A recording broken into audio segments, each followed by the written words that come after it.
ঈদকে কেন্দ্র করে সিনেমা মুক্তির হিড়িক নতুন কিছু নয়, তাই এবারও ঈদ উল ফিতরকে সামনে রেখে ব্যস্ত সময় পার করছেন প্রযোজনা প্রতিষ্ঠানগুলো।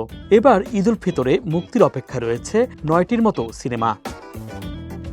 তারকাবহুল সিনেমা নিয়ে বেশ আগে থেকেই প্রচার শুরু করেছে প্রযোজনা প্রতিষ্ঠানগুলো। প্রচারণার জায়গায় এবার যুক্ত হয়েছে একাধিক তারকাও। তবে এক্ষেত্রে এগিয়ে শাকিব, নিশো, সিয়াম ও মোশাররফ করিম সহ অনেকেই। এবার দেখে নেওয়া যাক ঈদ উল ফিতরে কোন কোন ছবি মুক্তি পাচ্ছে। মুক্তির অপেক্ষায় প্রথমেই আলোচনায় যে চলচ্চিত্রটি, তার নাম জঙ্গলি। গত বছরের ঈদ উল আজহায় মুক্তি দেওয়ার কথা থাকলেও অনেকগুলো সিনেমার ভিড়ে ছবিটিকে শেষ পর্যন্ত সরিয়ে নেওয়া হয়। সবকিছু ঠিক থাকলে সিয়াম আহমেদ অভিনীত এই সিনেমাটি দেখা যাবে এবারের ঈদে। এর আগে গেল 9 জানুয়ারি সিনেমাটির মোশন পোস্টার প্রকাশ করা হয়। এছাড়া সিনেমাটির জনম জনম নামে একটি গানও রিলিজ দেওয়া হয়েছে। এরপরেই আলোচনায় রয়েছে শাকিব খান অভিনীত বরবাদ সিনেমাটি। জানা যায় গত বছর অক্টোবরে অনেকটা গোপনেই শুরু হয় সিনেমাটির শুটিং। তবে সম্প্রতি প্রকাশ পেয়েছে সিনেমাটির প্রথম গান দ্বিধা। গানটিতে নজর কেড়েছে শাকিব খান ও ইদিকা পালের রোমান্স।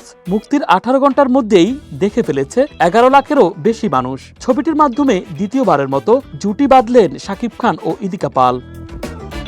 অপরাধ জগতে জড়ানোর গল্প নিয়ে এবারের ঈদে মুক্তির তালিকা রয়েছে আরেকটি সিনেমা দাগি। এর মাধ্যমে দ্বিতীয়বারের মতো বড় পর্দায় দর্শকদের সামনে আসবেন আফরান নিশো।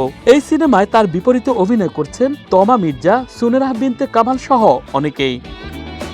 এরপরেই নাম রয়েছে চক্কর 302 সিনেমাটির। এই সিনেমাটিতে অভিনয় করেছেন জনপ্রিয় অভিনেতা মোশাররফ করিম। ইতিমধ্যে প্রকাশ পেয়েছে সিনেমাটির টিজার।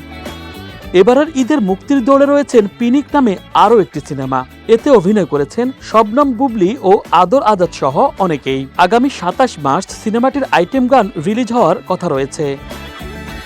এছাড়া মুক্তির অপেক্ষায় রয়েছে জিন 3 ও নাও সহ আরও 3টি সিনেমা। 20 তারিখের পর রিলিজ হবে প্রায় সবগুলো সিনেমার ট্রেলার। অ্যাকশন মুড আর আইটেম সঙ্গে মেতে উঠবে পুরো নেট দুনিয়া। তবে সবকিছু ছাপিয়ে সিনেমা প্রেমীদের এবারও প্রত্যাশায় ভালো গল্প, সামাজিক ও অর্থবহ চলচ্চিত্র।